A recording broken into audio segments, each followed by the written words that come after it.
Welcome to Rediscover America's National Parks. This dazzling video tour presents 20 of our nation's most scenic parks, and it's brought to you by the Chrysler Corporation as we help celebrate the 75th anniversary of America's National Park System. Chrysler thanks you for visiting your nearby dealership to experience for yourself the advanced new 1991s. Rediscover the many advantages of Chrysler-built quality, engineering, safety features, and outstanding value. We hope you enjoy your video tour.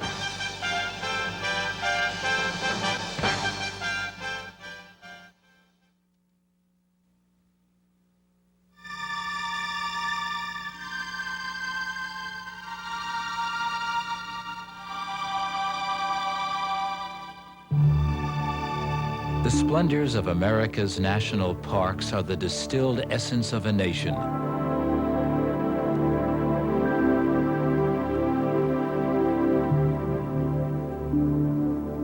Preserved forever, these majestic parks are a measure of the far-sighted vision that established them.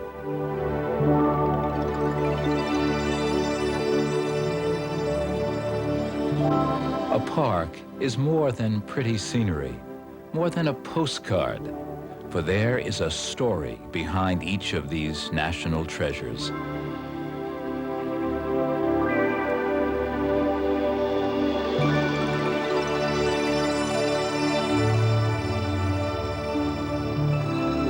They represent all that is great, grand, wonderful, and beautiful in our country. But more than that, they are a living link with the past, both near and far. Across the breadth of the United States, we'll explore the stories of 20 parks in 5 regions: the East Coast, the Rocky Mountains, the American Southwest, California, and the Pacific Northwest. Their story is the story of America.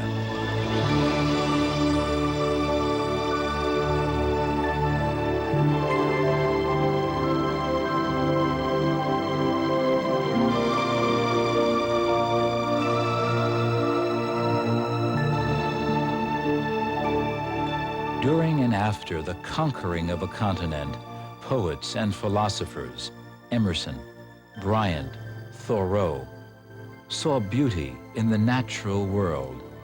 Artists through the decades have portrayed their wonders.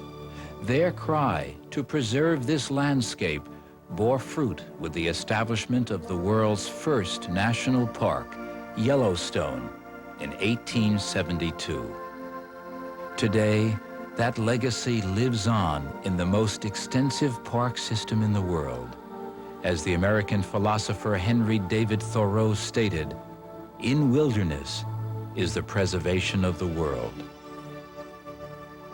Our exploration begins on the densely populated east coast of the United States. Everglades National Park, a subtropical wilderness in Florida. The Great Smoky Mountains National Park, a densely wooded Appalachian highland astride the border of Tennessee and North Carolina. Shenandoah National Park, a restored wilderness in Virginia. Acadia National Park, preserving a valuable part of the celebrated Maine coastline.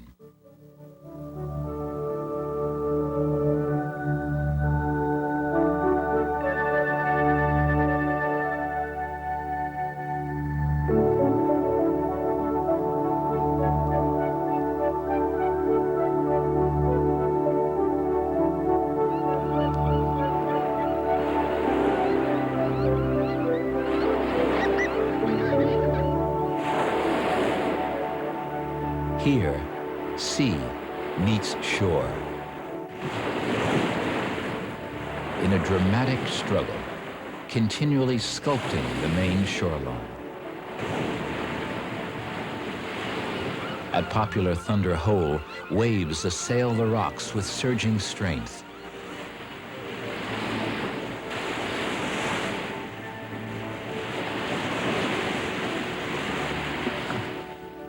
Between high and low tide, marine life has adapted to the daily extremes of water and air.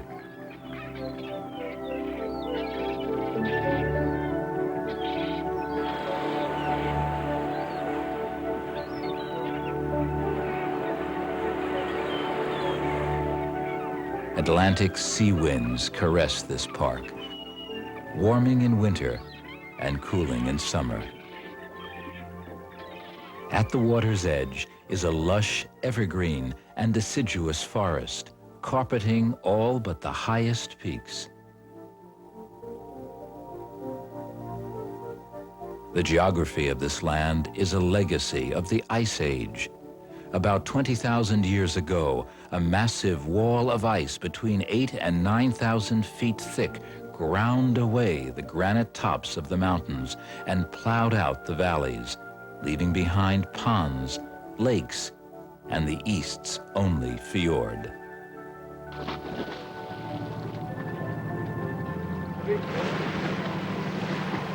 In the waters of Acadia bob the colorful floats of the lobster fishermen. 1,530-foot Mount Cadillac, the highest point on the eastern coastline of the United States, offers a view of much of the park, most of which is located on Mount Desert Island. Most of the park was donated by individuals who were determined to preserve the area. John D. Rockefeller, the noted industrialist and philanthropist, contributed almost a third of the park's 34,000 acres. He also constructed a delightful 57-mile system of carriage roads, now used by hikers, bicyclists, and horseback riders.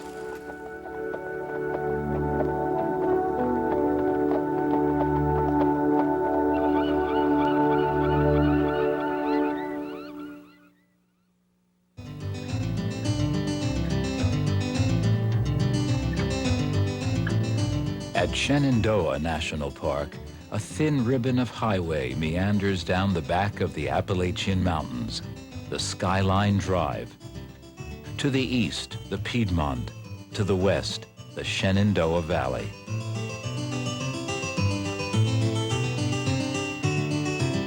Shenandoah is a story of man's relationship to the land and his impact on it.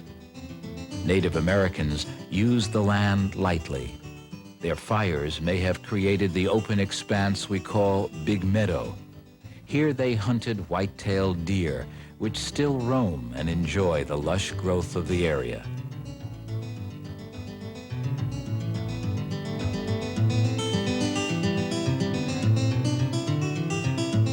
In the 1800s, settlers occupied the area, followed by miners, tree cutters, and hill farmers. Eroded and devastated by generations of use, the land was worn out.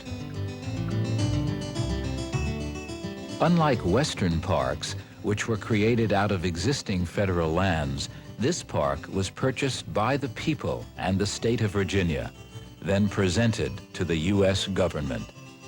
President Franklin D. Roosevelt dedicated the park in 1936.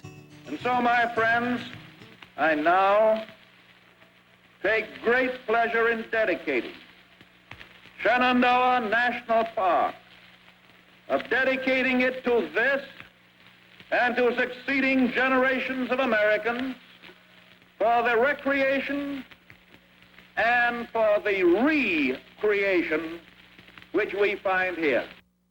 The Civilian Conservation Corps worked to restore the land and build recreational facilities throughout the park. In 1939, Skyline Drive was completed, the same drive that millions enjoy today.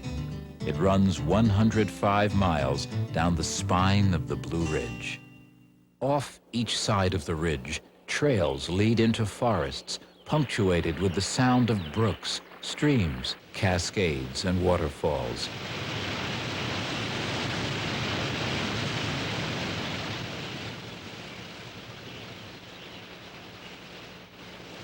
Today, the land has healed. The ancient granite and metamorphic lava, in some areas over 1 billion years old, is covered with a beautiful, recycled wilderness.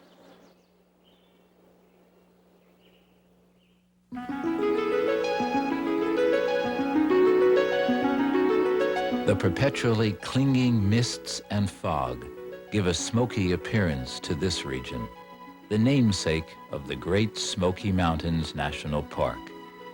The slopes of these low, ancient mountains are covered with more types of trees than all of Europe. Over 3/4 of the park is wilderness, with over 800 miles of trails.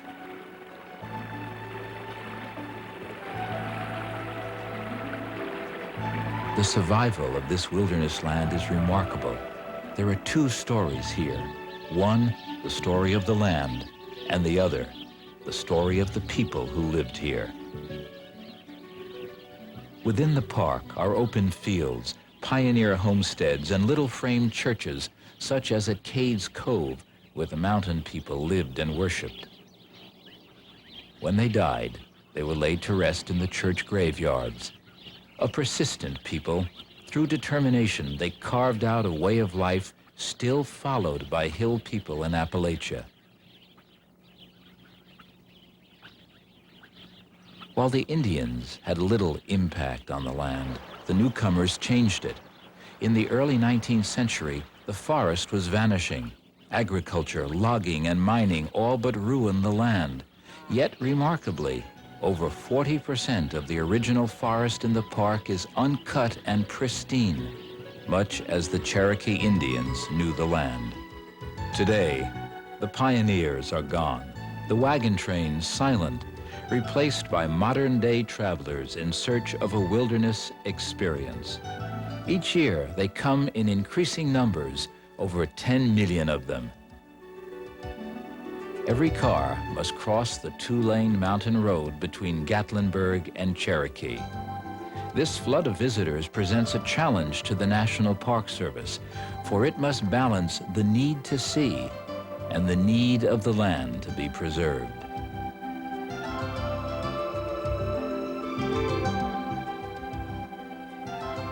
The gray, misty mountains of the east have been here, according to geologists, for 500 million years. They are some of the oldest highlands on Earth. They'll remain and survive the onslaught of 20th century man.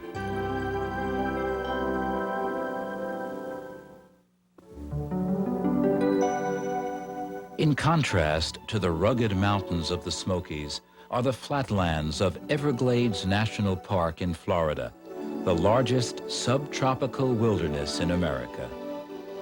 Water is the lifeblood of the Everglades. A slow-moving river, 50 miles wide and 6 inches deep, flows southward from Lake Okeechobee to the Gulf of Mexico. Covered in a sea of sawgrass, the Native Americans call the area Paheoki, which means river of grass. The climate is relatively warm the year round, with mild, dry winters, rare frosts, and usually wet summers. Moving across this flat land, where the horizon stretches out to meet the sky, one discovers forests, glades, ponds, and hummocks. This complex ecosystem is a paradise for birds. James Audubon, the first of many naturalists, and millions of subsequent bird lovers have thrilled to this ongoing show.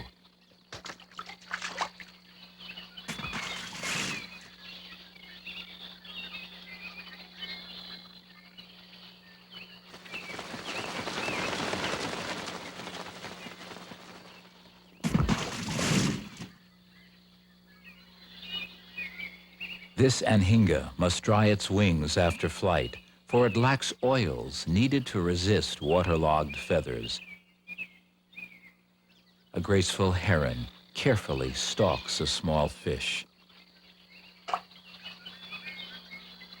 Walking the popular Anhinga Trail is an invitation to discover an abundance of wildlife.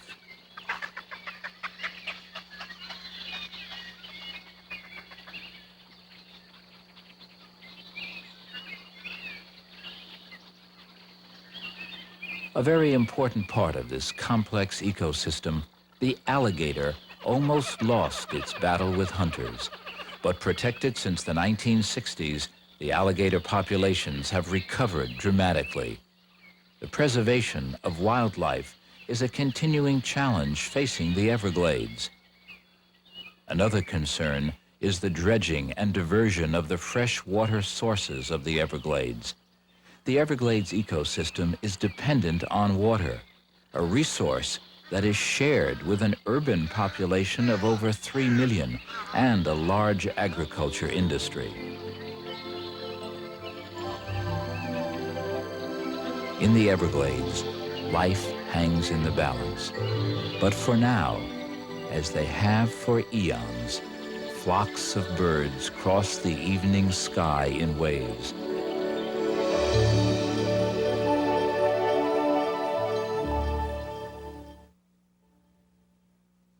Scattered across the backbone of the continent are a series of high western parks. Rocky Mountain National Park, preserving some of Colorado's high country. Grand Teton National Park, where jagged peaks spear the Wyoming sky. Also in Wyoming, Yellowstone National Park, America's first national park. Montana's Glacier National Park, called the crown of the continent.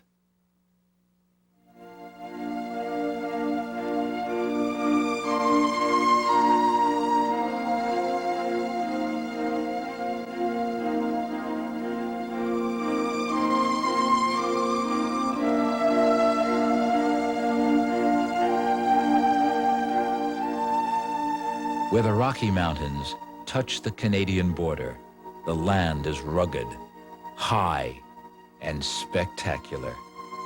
Two parks bridge two nations, Waterton Lakes National Park in Canada and Glacier National Park in the United States. Combined as the Waterton Glacier International Peace Park, it symbolizes the bond between the two nations. Like many parks in the West, the move to create Glacier National Park was encouraged by the railroads. They promoted travel to the parks. The Great Northern Railroad built the well-known Many Glacier Lodge in 1917. It was one of a series of lodges and facilities constructed in the park. But it was a road, not the railroad, that opened Glacier to millions of people. The gear-grinding, heart-wrenching, and constantly curving Going to the Sun Road. An engineering masterpiece in the 30s, it crosses Logan Pass.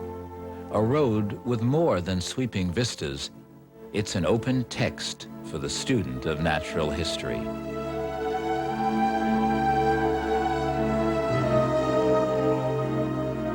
Glacier is a meeting place of climatic and vegetation zones.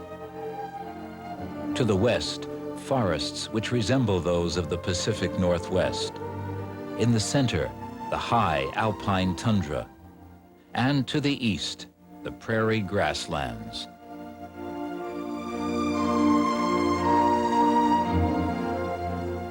They call it Glacier, but there are only a few, less than 50, true glaciers in the park. The end of the Ice Age 10,000 years ago marked the retreat of the great glaciers, but their impact on some of the oldest sedimentary rock in the world is highly visible.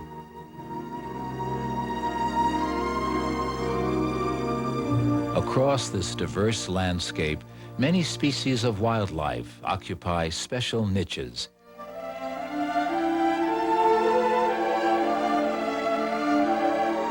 This is America's wilderness, 1 million wild acres. 700 miles of trails cross the deep valleys, skirt dark lakes, and border vibrant meadows. Every turn of the trail takes the traveler deeper into the wilderness.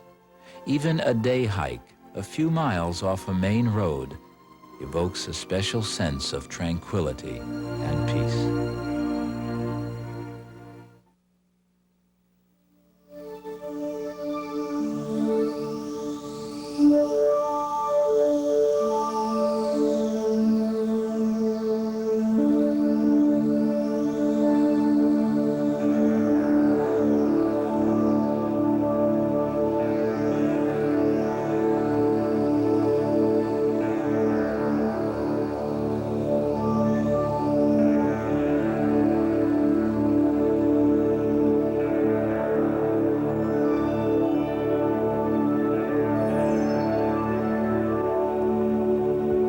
One of the best-loved parks in the United States is Yellowstone. On the high Yellowstone Plateau is the world's largest geothermal area.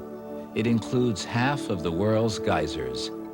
In the 19th century, Western trappers told stories of spouting columns of water 60 feet high and bubbling hot springs of iridescent green and gold. Jim Bridger called it a place where hell bubbled up. In the 1870s, expeditions verified these tall tales, and a movement began to protect these natural wonders. And in 1872, Yellowstone became America's first national park. Why is there such diversity of geothermal activity at Yellowstone? One reason, under this ancient caldera, the Earth's molten core, the magma, is very close to the surface, about 2 miles, instead of the usual 15 miles. Thermal activity results when water seeping down into the fractured volcanic crust of the plateau reaches these hot rocks. It boils. Under extreme pressure, the superheated water seeks a way out. We see it as steam vents, geysers, mud volcanoes, or bubbling hot springs. There are over 10,000 geothermal features in the park. But all of Yellowstone is not a bubbling cauldron. The Grand Canyon of the Yellowstone is one of the park's most impressive features. 2 great waterfalls add to the majesty of the canyon region. The upper falls sends the Yellowstone River into a short, narrow channel of a mile or so. And then the cold waters of the Yellowstone cascade over the lower falls in a thundering drop twice the height of Niagara. On the high plateau, man is a visitor. The land belongs to the wild animals. The largest member of the deer family, moose, favor marshy meadows. One of the more common animals is the elk, often seen in meadows along the roads. Yellowstone National Park is the greatest wildlife sanctuary in the United States outside of Alaska. Winter in Yellowstone is a hard season for wildlife. An icy cold grips the land in freezing embrace. Some animals move to lower elevations, others hibernate, but some must forage for meager fare hidden beneath the snow. The buffalo is well adapted to survive the harsh winters. Around the geothermal features, the ground is warm and bare, allowing limited foraging. A few adventurous snowmobilers and cross-country skiers brave the cold to enjoy a different Yellowstone, one of serene beauty, a winter wonderland. The Yellowstone landscape may seem stable, permanent, but nature is always evolving.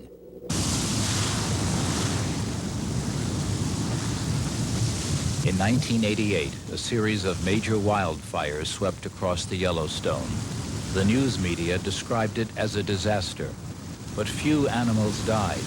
The burned areas are recovering. New habitats are opening. Yellowstone survived.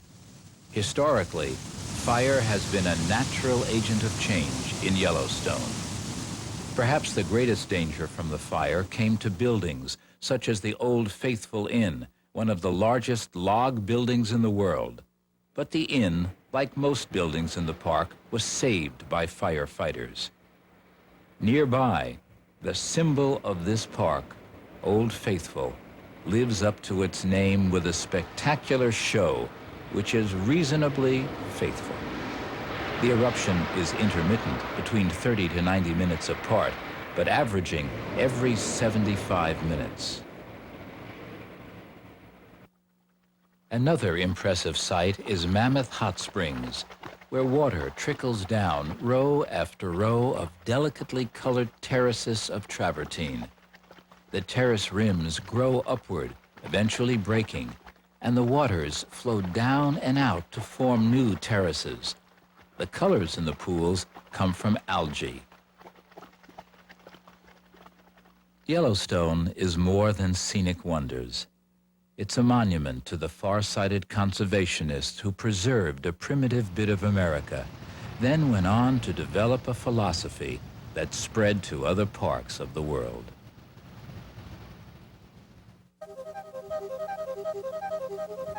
As Yellowstone is broad and expansive, the Grand Teton National Park is compact. Totaling less than 40 miles in length, the Tetons are a dramatic mountain range. From the valley floor on the Jackson Hole side, the mountains rise abruptly 7,000 feet. This jagged outline of cirques, horns, and knife-edged ridges reach their highest point at the 13,770-foot summit of the Grand Teton. Their dramatic nature is enhanced by the lack of foothills. These ancient rocks, once a seabed, are very old, but in geologic terms, the mountain range is very young. It's very similar to the Sierra Nevada range in California. Both are fault block mountains with sloping west sides and steep east sides. Today's glaciers are remnants of the great glaciers of the ice ages. Now, the dominant force is water, but in the absence of the glacier, the visitor can observe how ice shaped the land. For what was once hidden under ice is now revealed. In 1807, John Coulter left the Lewis and Clark expedition to explore on his own, and was probably the first white man to view the range. In 1929, the Grand Teton Park was established. Geology and wildlife are the strengths of this park. Wilderness travelers have the best opportunity to see wildlife. Driving through the park offers glimpses of moose and other species. This range is one of the premier mountaineering centers in the United States. The last two peaks in this range were not climbed until 1930. Climbing the Tetons is not for the novice, as many climbers consider them rivals of the Alps. No previous experience is required for a commercial trip down the Snake River, which meanders through the park, but it is not without danger.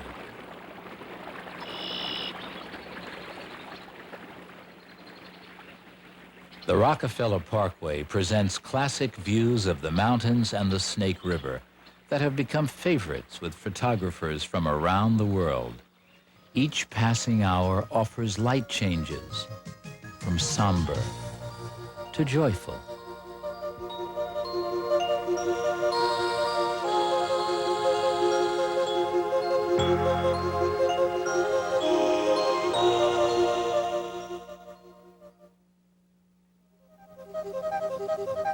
If any one park is a symbol of the great American outdoors, it must be the Rocky Mountain National Park.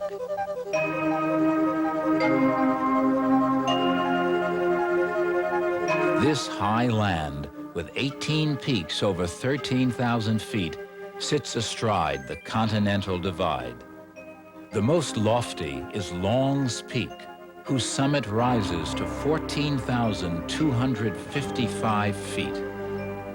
Below it are quiet lakes, bubbling streams, flower-laden meadows, and rocky canyons.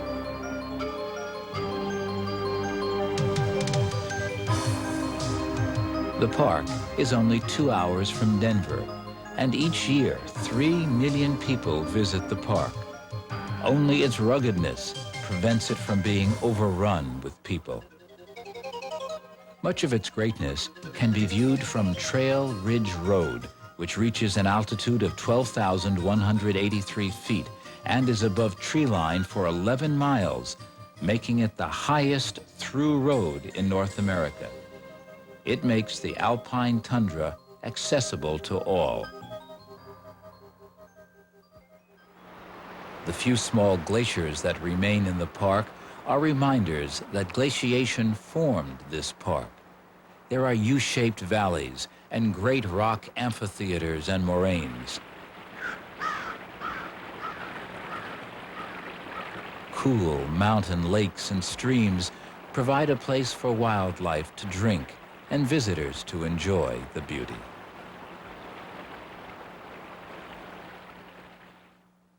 In the southwestern corner of the country is a collection of captivating and intriguing parks.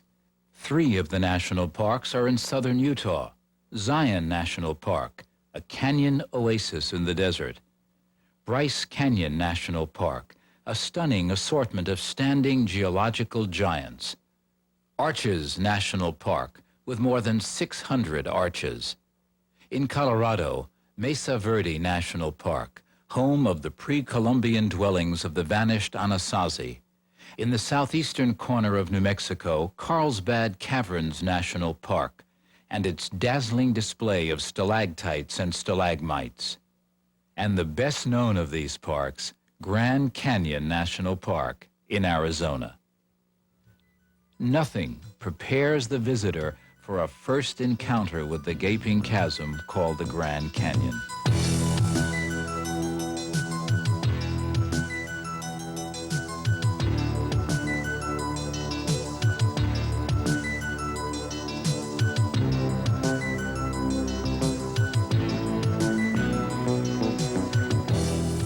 One of the 7 natural wonders of the world, the canyon statistics only begin to tell the story. Over a mile deep in places, between 1 mile and 14 miles in width, and 277 miles long. The Grand Canyon is nature's spectacular lesson in geology. Each year, millions stand in awe on the canyon rim. Most visit the South Rim with its scenic drive and panoramic viewpoints. Across the canyon, the North Rim is higher and less frequented, but equally startling. Far below the rim, the Colorado River cuts deep into the rock. Hikers find the Bright Angel Trail a challenge as it descends 9.5 trail miles to the river, an elevation change of 4,400 feet. For most hikers, the arduous trek requires 2 days for the round trip. Because of extremes of elevation, the rim can be cool, while in contrast, the inner canyon extremely hot. Mule rides into the canyon are popular with many visitors. Hiking or riding, the visitor can appreciate the variety of ecological zones in the canyon. It would take walking from Canada to Mexico to equal the diversity of climatic zones found in this magnificent canyon. Riding a mule on developed trails is very distant from the danger and excitement that faced John Wesley Powell, a one-armed Civil War veteran, when he led an expedition down the unexplored Colorado River in 4 boats in 1869. Perhaps the most comfortable way to travel deep in the canyon is to float down the Colorado. The quiet serenity of floating the calm stretches of the Colorado between the magnificent cliffs contrasts with the sheer adrenaline rush of hitting grade 10 whitewater.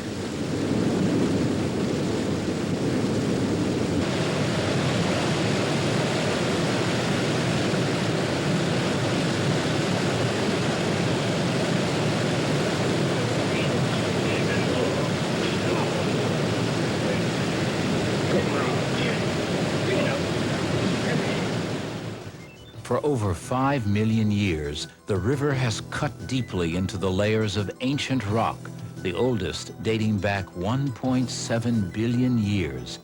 These layers give a visual picture of nearly half of the Earth's geological history.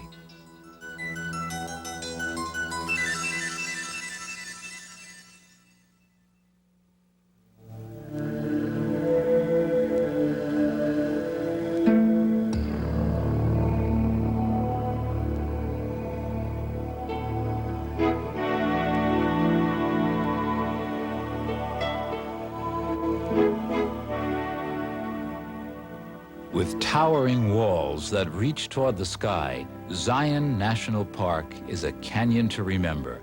An outdoor cathedral without a roof, but with names that evoke a special reverence: the Great White Throne, Angel's Landing, and Court of the Patriarchs.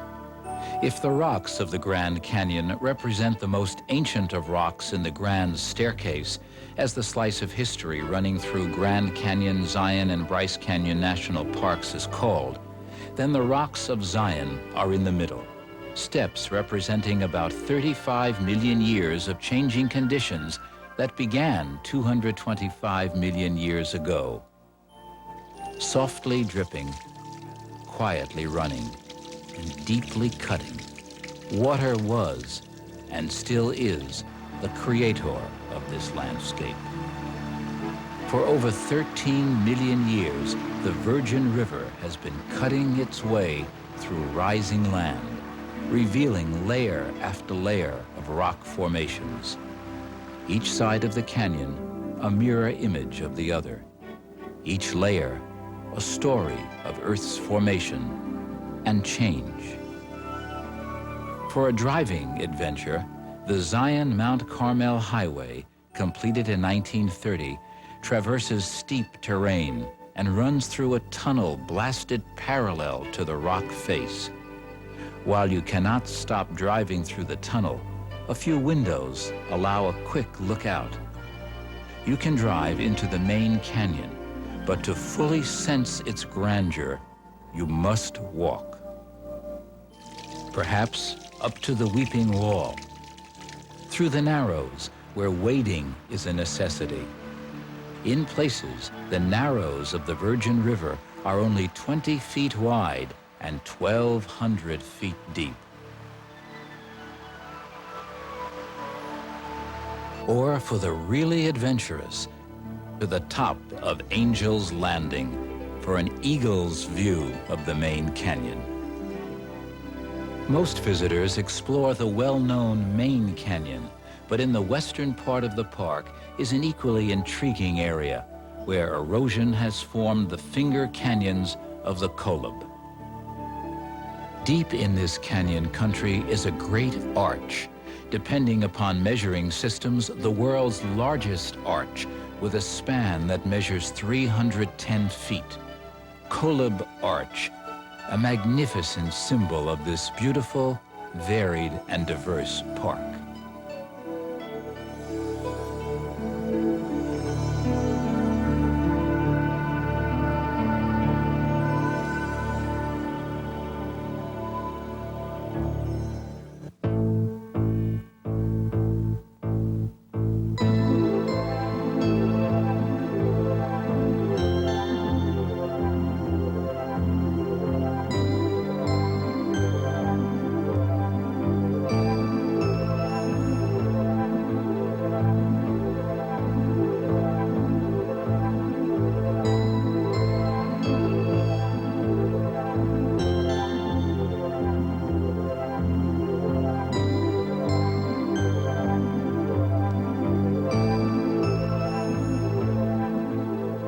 The pink cliffs of Bryce Canyon National Park are the uppermost and youngest layer of the 1.5 billion years of geological history represented in the Grand Staircase.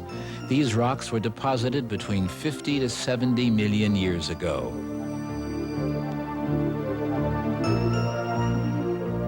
The park is not really a canyon, but a series of colorful amphitheaters along the edge of the Paunsaugunt Plateau.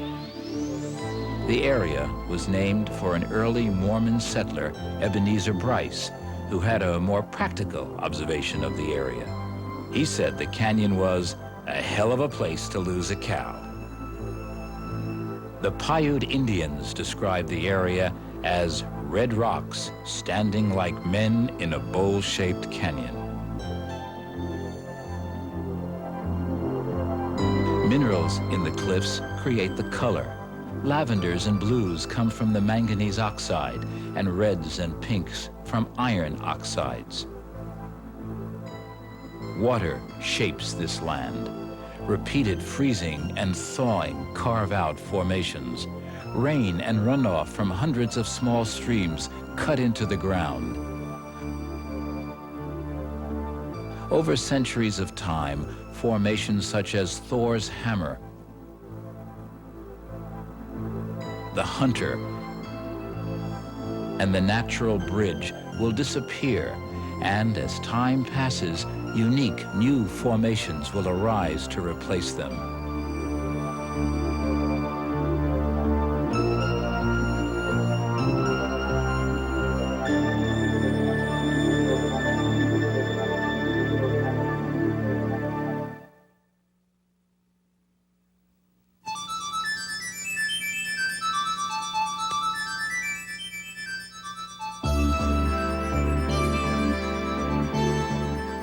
Home to the largest collection of arches in the world is Arches National Park. Arches of every size, shape, and dimension, over 600 have now been identified. Arches are not the only rock forms in the park. Hoodoos, pinnacles, buttes, windows, and sculpted monoliths were also formed by a unique combination of events and forces that occurred over a period of 300 million years. A thick layer of salt laid down in an ancient sea shifted as newer rock was deposited on top of the salt. Salt domes caused great cracks in the entrada layer of sandstone. Eventually, erosion exposed the sandstone, and the cracks became fins, then arches. You can see all stages of arch development in the park. At one time, these gaping holes were credited to the wind, but it's now known that they are the result of differential erosion. Water is the prime architect in carving this land. It's a slow process, but fins, arches, spires, and windows continue to be formed. From the road, many of the major formations are easily seen. In the courthouse towers section, lofty formations resemble downtown buildings. This relatively flat, open terrain encourages walking. The windows section includes turret arch, the north window, and smaller south window. Perhaps the most unusual arch is double arch, where two arches join together in a soaring cathedral-like buttress. Near the middle of Devil's Garden Trail is Landscape Arch, once considered the longest arch in the world. It's 306 feet across, a little longer than a football field. It's 89 feet high, almost as high as a 9-story building, yet it's only 6 feet thick at its narrowest.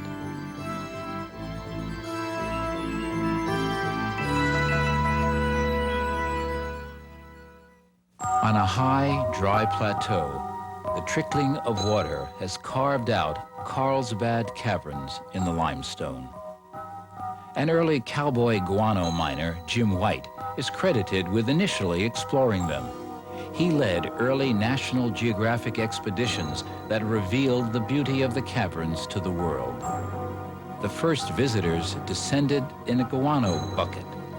Today, modern elevators carry visitors 750 feet down into the Big Room. These caverns are very large. The full size of them is yet to be determined, but so far, over 20 miles have been discovered. Only 3 of these miles are open to visitors. In Carlsbad, the Big Room could contain 14 football fields, and the Capitol building in Washington, D.C.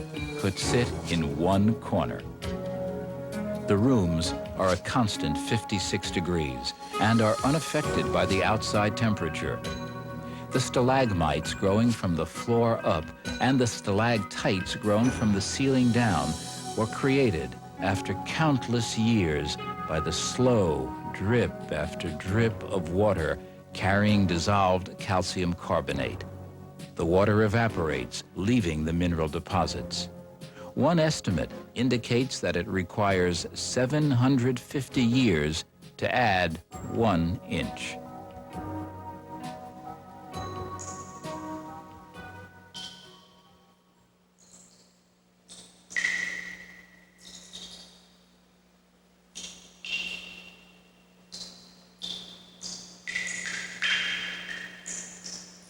chambers are most impressive when they're silent, with only the sound of dripping water.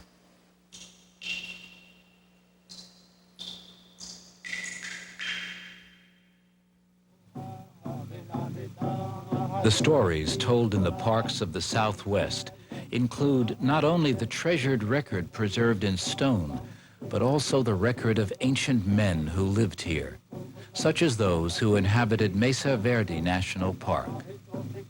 About 600 years after the birth of Christ, an Indian culture began at Mesa Verde, which means green table in Spanish.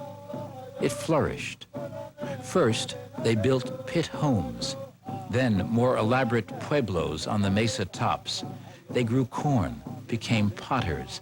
They're known as the Anasazi Indians.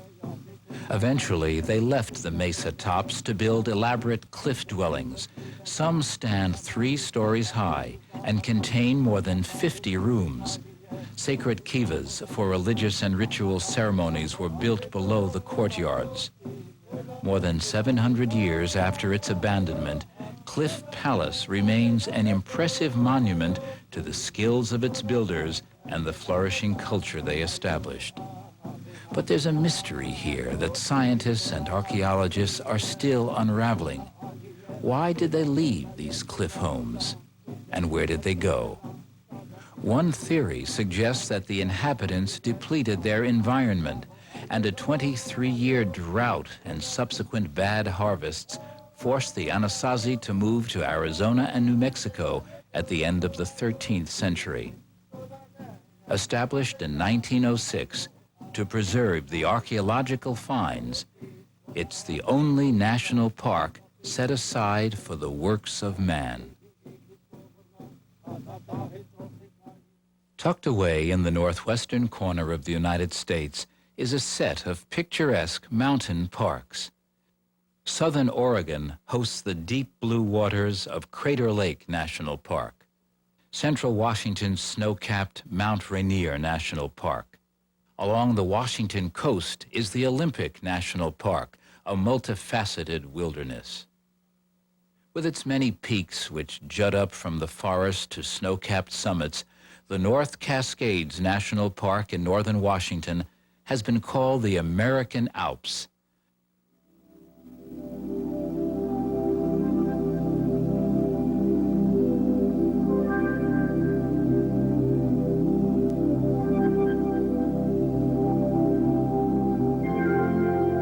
Mount Shuckskin is a towering glacial-clad peak near the Canadian border.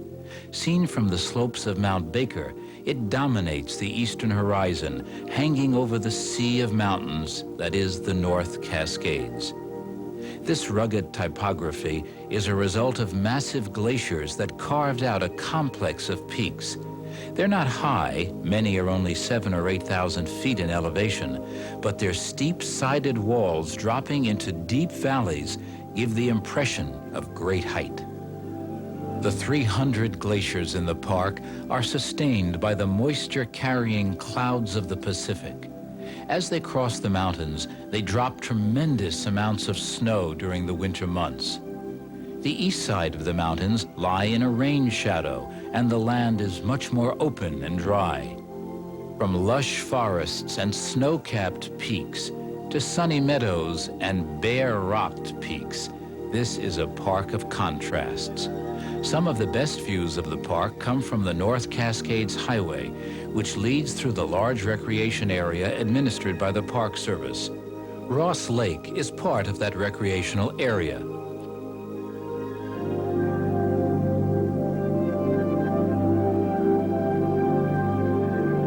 On the lake, boaters and canoe paddlers travel deep into the heart of the wilderness. One of the features of this park is its inaccessibility. This is a wild land with few roads. For experienced backcountry travelers, it offers a scenic world of peaks, meadows, glaciers, and wildlife, as well as an occasional berry. A backpacking trip of a couple of days or a few weeks carries the traveler into a primitive area that's little changed by the hand of man, a place of solitude.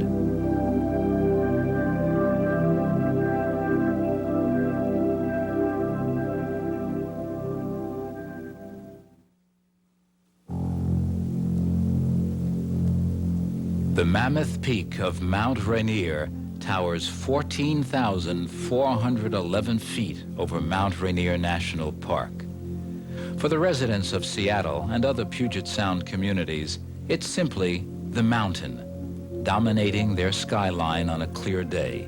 It can be seen from over 100 miles away.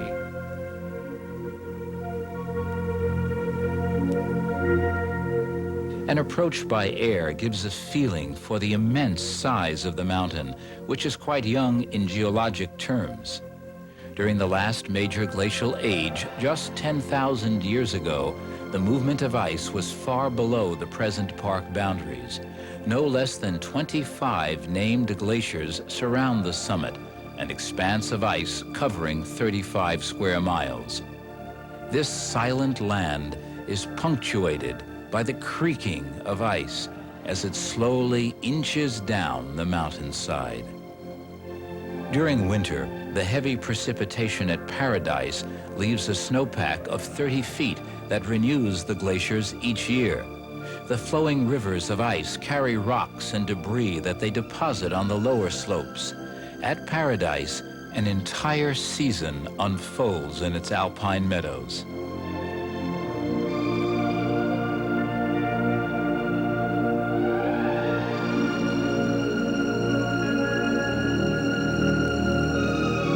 The alpine meadows of Sunrise on the northeastern flank of the mountain offer tremendous views of Mount Rainier. The profusion of wildflowers attracts visitors who enjoy the antics of the marmots, one of the most visible of the animals in the park. In spite of the snow, the chill, and the cold, this is a volcano. Dormant now, only occasional wisps of steam from the vents on the summit remind us of its fiery past.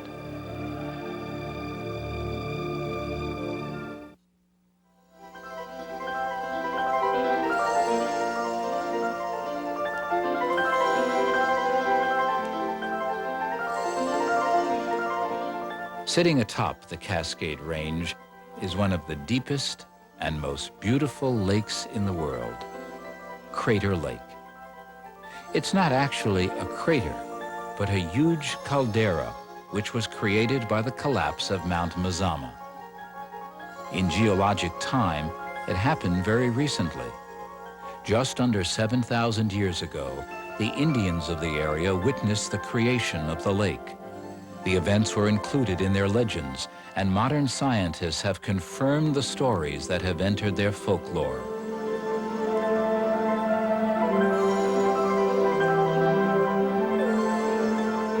Over a period of 500,000 years, Mount Mazama grew through a series of massive eruptions to 12,000 feet.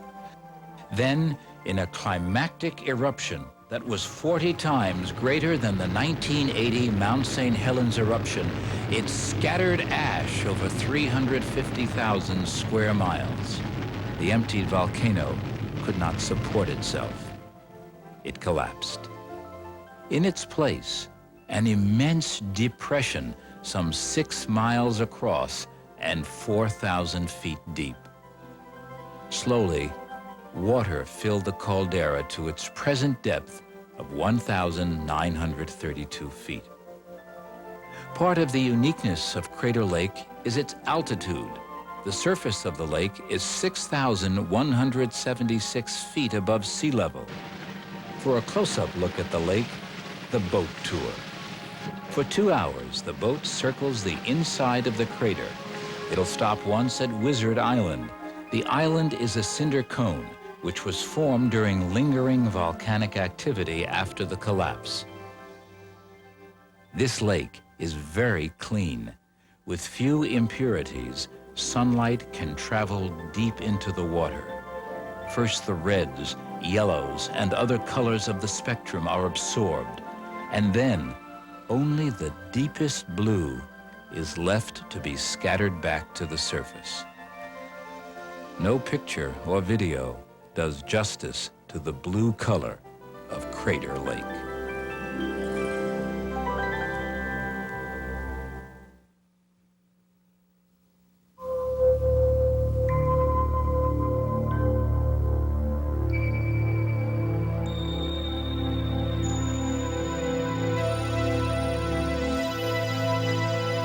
An alpine wilderness, deep forested valleys, and a wild coastline. The Olympic National Park is really 3 parks in one. The Olympic Peninsula is an isolated part of the United States, with only very winding 2-lane roads connecting it to the rest of Washington. This isolation has served to preserve the environment, although the park is increasing in popularity. The Pacific Ocean dominates the environment, either through the waves crashing onto the beaches or the storms that it throws against the land. The 50 miles of coastline within the park are perhaps the wildest and least developed of the coastlands in the United States. Hikers travel the beach between the sea and the forest, climbing over steep headlands or skirting them at high tide. Winter storms leave driftwood skeletons of great trees that are used by backpackers as windbreaks. Shelter is important because cloudy skies and damp cold are normal for much of the year. When the Pacific storm clouds sweep up against the western slopes of the Olympic Mountains, it creates the wettest place in the continental United States. As much as 200 inches can fall in a single year. In the Hoh, Quinault, and other river valleys is one of the world's few temperate rainforests. The plants that live here are water-loving plants that seem to grow to gigantic proportions. The Olympics have the world's largest Douglas firs, western red cedar, and western hemlock. The light is soft, for the trees are thick and covered in air-loving moss and lichens. The fern forest areas have been compared to cathedrals. The area was originally set aside as an elk refuge, and the Roosevelt elk keep the undergrowth from completely clogging the forest. This is the largest unmanaged elk herd in the United States. The most accessible alpine area in the Olympic Park is Hurricane Ridge, where a road from Port Angeles ends at the visitor center. This wide-open panorama is enhanced by the Park Service naturalists that provide an explanation of the creation of these mountains. The monarch of this wet range, Mount Olympus, is slightly hidden by other snowy peaks. Along the 600 miles of hiking trails, visitors glimpse tranquil meadows, which are covered in wildflowers in the early summer, and breathtaking vistas.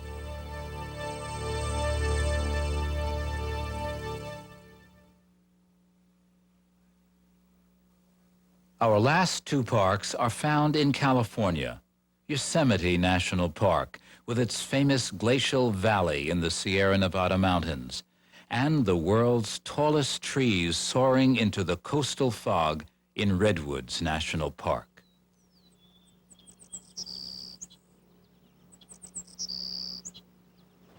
The forests reach right to the water's edge, but it's the groves of trees found inland which makes this area so special. These are old trees. Some began to grow more than 2,000 years ago. They thrive in the coastal fog belt. Some soar higher than the Statue of Liberty. They are the tallest trees on Earth. As they grow, the lower branches drop off, leaving the massive trunk unadorned until it reaches the canopy hundreds of feet above, forming a natural cathedral. Driving down Highway 101, the motorist travels through a quilt of national and state park lands. A number of excellent state parks protected outstanding groves before the national park was created in 1968. Occasionally, the most common big mammal in the park is seen, the Roosevelt elk.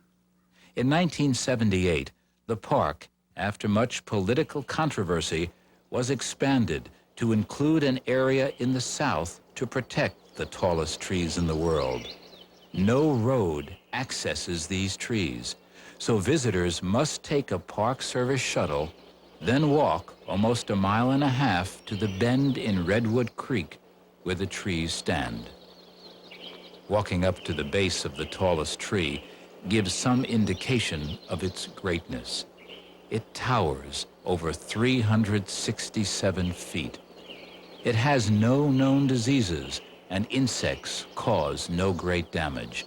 The thick bark provides protection even from fires. Acquiring land upstream from the tall trees was necessary because heavy logging was resulting in flooding and potential damage to the grove. The park has an ambitious program to restore the former logged lands to their natural state. Ambitious because the average tree lives to be over 700 years. The redwoods are more than trees of unsurpassed beauty. They're a living link with history.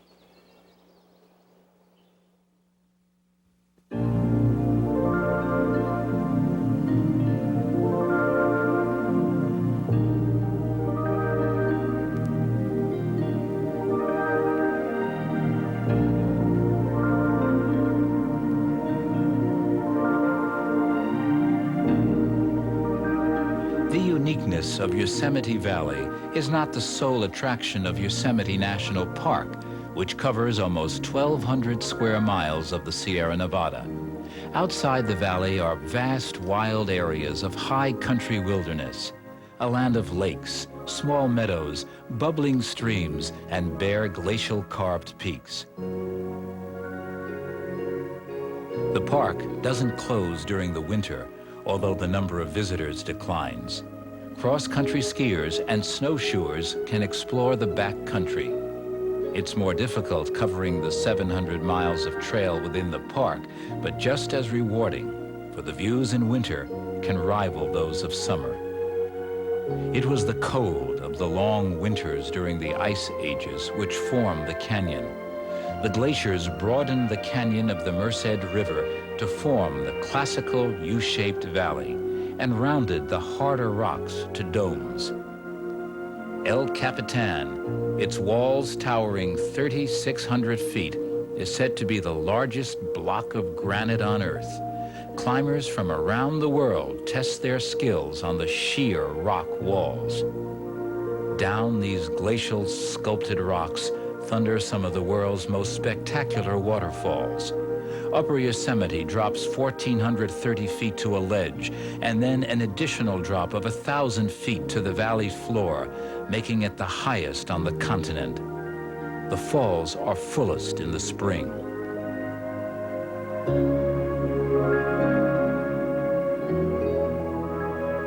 The seeds of the conservation program, which resulted in the park system, were laid at Yosemite. Here, John Muir conducted much of his original research on the effect of glaciers on the landscape. As a result of his efforts, along with others, the area was deeded to the state of California in 1864. A national park surrounding the state park was established in 1890, and eventually in 1916, the two parks were merged. Poets, photographers, and artists have long been attracted to the valley, and they continue to explore its beauty. But for most people, visiting a national park is a chance to discover the ever-changing moods of nature. And at Yosemite, the valley is always changing its appearance, from hour to hour, day to day, and season to season.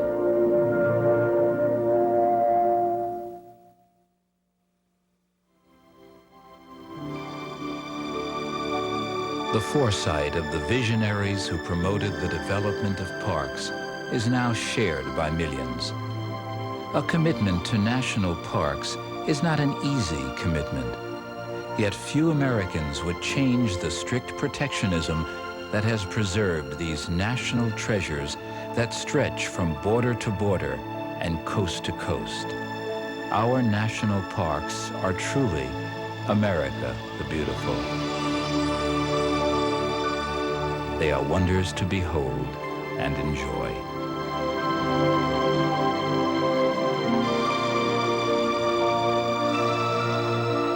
America's greatest treasures are its national parks.